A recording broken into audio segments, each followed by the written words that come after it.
Evolution यानी विकास। हम सबको लगता है कि हम इसे समझते हैं, लेकिन क्या हो अगर हमारी पूरी समझ शायद थोड़ी अधूरी हो। आज हम एक ऐसे आइडिया पर बात करने वाले हैं जो जिंदगी को देखने का हमारा नजरिया हमेशा के लिए बदल सकता है। तो चलिए इस पूरे विश्लेषण की शुरुआत करते हैं एक थोड़े अजीब सवाल से। सवाल ये है, पॉटी से बदबू क्यों आती है? सुनने में अजीब है ना? पर क्या ये बस ऐसे ही है या इसके पीछे कोई बहुत गहरा एवोल्यूशनरी कारण छिपा हुआ है? इसका जवाब असल में बहुत ही सीधा सा है। सोचिए, हमारे वो पूर्वज जिन्हें इस गंध से घिन आती थी, वो जाहिर है इससे दूर रहते थे, और ऐसा करके वो उसमें मौजूद जानलेवा बैक्टीरिया से भी बच गए। नतीजा, उनके जिंदा रहने के चांस बढ़ गए, और जब वो जिंदा रहे तो उन्होंने अपने जीन्स अगली पीढ़ी तक पहुंचाए। हाँ, ये सब का सब सर्वाइवल ऑफ द फिटेस्ट का ही तो खेल है। ये लाइन तो हम सबने कहीं ना कहीं सुनी ही है, पर इसका असली मतलब क्या है? आज हम इसी की तह तक जाएंगे। लेकिन एक minute, survival of the fittest किसका? मतलब कौन है वो फिटेस्ट? कोई एक अकेला जीव या फिर पूरी की पूरी प्रजाति? आमतौर पर लोग यही सोचते हैं, पर क्या ये जवाब सही है? अच्छा, मान लीजिए कि ये एक अकेले जीव का सर्वाइवल है, तो फिर हम परोपकार यानी ऑल्ट्रुइज्म को कैसे समझाएंगे?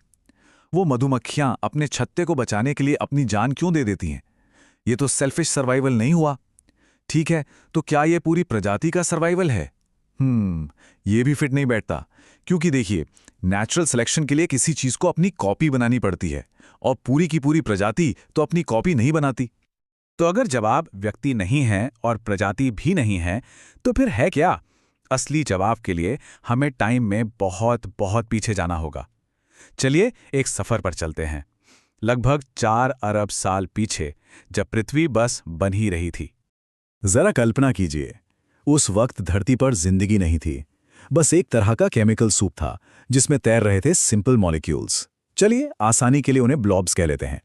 अब सूरज से आने वाली एनर्जी की वजह से ये ब्लॉब्स आपस में टकराते और जुड़ते थे। ज्यादातर तो जो बनता था वो स्टेबल नहीं होता था और तुरंत टूट जाता था, लेकिन कभी-कभी कोई ऐसा कॉम्बिनेशन बन जाता था जो टिका रहता था।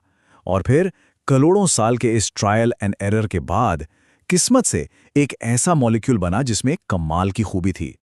इस अनोखे मॉलिक्यूल में अपनी ही कॉपी बनाने की ताकत थी। हम इसे कहेंगे रेप्लिकेटर। और सबसे कमाल की बात जानते हैं क्या है? ऐसा सिर्फ एक बार होने की जरूरत थी, बस एक बार। क्योंकि जैसे ही ये पहला रेप्लिकेटर बना, इसने अपनी जैसी और कॉपियां बनाना शुरू कर दिया। पर ये जो कॉपी बनाने का प्रोसेस था ना, वो एकदम परफेक्ट नहीं था। कभी-कभी छोटी-मोटी गलतियां हो जाती थीं, और इन्हीं गलतियों को आज हम एक बहुत ही जाने पहचाने नाम से जानते हैं, म्यूटेशंस। इन म्यूटेशंस की वजह से अब अलग-अलग तरह के रेप्लिकेटर्स बनने लगे। और जैसे ही अलग-अलग तरह के रेप्लिकेटर्स बने, एक मुकाबला शुरू हो गया। क्योंकि उस केमिकल सूप में रिसोर्स तो लिमिटेड थे, तो कौन जीता इस रेस में? वो रेप्लिकेटर्स जिनमें 3 खास बातें थीं। 1, जो बहुत तेजी से अपनी कॉपी बना सकते थे। 2, जो ज्यादा देर तक टिके रहते थे, मतलब जिनकी डेथ रेट कम थी। और 3, जो अपनी कॉपियां बिल्कुल सटीक बनाते थे, बिना ज्यादा गलतियों के। और बस यहीं पर इस कहानी का सबसे बड़ा, सबसे जबरदस्त खुलासा होता है। एक ऐसा आइडिया जो इवोल्यूशन को देखने का हमारा पूरा नजरिया ही पलट कर रख देता है। अरबों साल बीत गए और इन रेप्लिकेटर्स ने खुद को इस खतरनाक दुनिया में बचाने के लिए अपने चारों तरफ सुरक्षा कवच बनाने शुरू कर दिए। धीरे धीरे ये कवच और भी जटिल और भी सोफिस्टिकेटेड होते गए। असल में ये रेप्लिकेटर्स अपने लिए सर्वाइवल मशीनें बना रहे थे, और आज हम इन कमाल की सर्वाइवल मशीनों को एक नाम से जानते हैं, जीवन। बिल्कुल सही। ये जो प्राचीन रेप्लिकेटर्स थे, आज हम उन्हें जीन्स कहते हैं, हमारे डीएनए का वो छोटा सा हिस्सा। तो इवोल्यूशन की असली लड़ाई कोई इंसान या कोई प्रजाति नहीं लड़ रही, ये लड़ाई है जीन्स की, अपने आप को जिंदा रखने की। नेचुरल सिलेक्शन की असली यूनिट जीन है। रिचर्ड डॉकिंस ने अपनी मशहूर किताब द सेल्फिश जीन में इसी बात को क्या खूब कहा है। उन्होंने लिखा, हम सर्वाइवल मशीनें हैं, ऐसे रोबोटिक वाहन जिन्हें उन स्वार्थी अणुओं को बचाने के लिए प्रोग्राम किया गया है जिन्हें हम जीन कहते हैं। सोचिए जरा, हम सब और हर जीव बस एक गाड़ी की तरह हैं जिसे हमारे जीन्स ने खुद को एक पीढ़ी से दूसरी पीढ़ी तक ले जाने के लिए बनाया है। तो ठीक है, अब जब हमारे पास ये नया जीन की नज़र वाला चश्मा है, तो चलिए वापस चलते हैं अपनी पुरानी पहेली पर, परोपकार वाली पहेली, अल्ट्रुइज्म का रहस्य। याद है वो गिलहरी जो शिकारी को देखते ही जोर से चिल्लाकर सबको आगाह करती है। ऐसा करके वो खुद शिकारी का ध्यान अपनी तरफ खींच लेती है, अपनी जान खतरे में डाल देती है। एक अकेली गिलहरी के नजरिए से देखें तो ये तो सरासर बेवकूफ़ी है, लेकिन जीन के नजरिए से कहानी पूरी तरह बदल जाती है। देखिए, हम अपने रिश्तेदारों से जेनेटिकली जुड़े होते हैं। अपने भाई बहन के साथ हम करीब 50% जीन्स शेयर करते हैं, अपने कजन्स के साथ करीब 12.5%। ये नंबर बहुत मायने रखते हैं। इस कॉन्सेप्ट को कहते हैं किन सिलेक्शन। अब गणित समझिए, अगर वो एक गिलहरी चिल्लाकर खुद मर भी जाए लेकिन उसकी वजह से उसके 2 भाई बहन बच जाएं, तो उसके 50% प्लस 50% यानी उसके 100% जीन्स की कॉपी अगली पीढ़ी में पहुंच गई। उस एक जीन के नजरिए से देखिए जो उसे चिल्लाने पर मजबूर कर रहा है।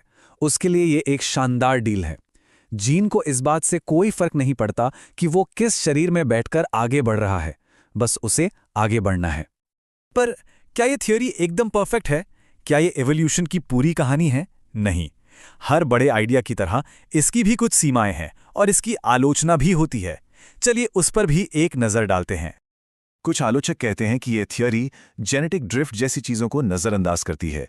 मतलब कभी-कभी कोई जीन इसलिए नहीं बचता क्योंकि वो बेहतर है, बल्कि सिर्फ किस्मत से बाई चांस बच जाता है।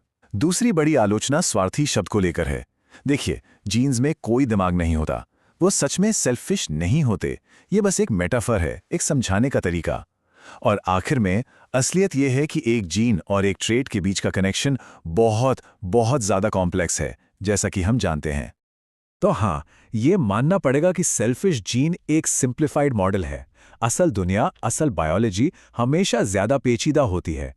लेकिन इन सभी सीमाओं के बावजूद इवोल्यूशन के पीछे के क्यों को समझने के लिए ये आज भी सबसे पावरफुल आइडियाज में से एक है। और ये हमें इस पूरे डिस्कशन के सबसे बड़े और शायद सबसे परेशान करने वाले सवाल पर लाकर छोड़ देता है।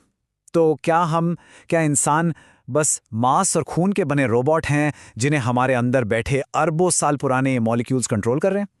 इस सवाल का जवाब शायद हम सबको अपने अपने लिए खोजना होगा।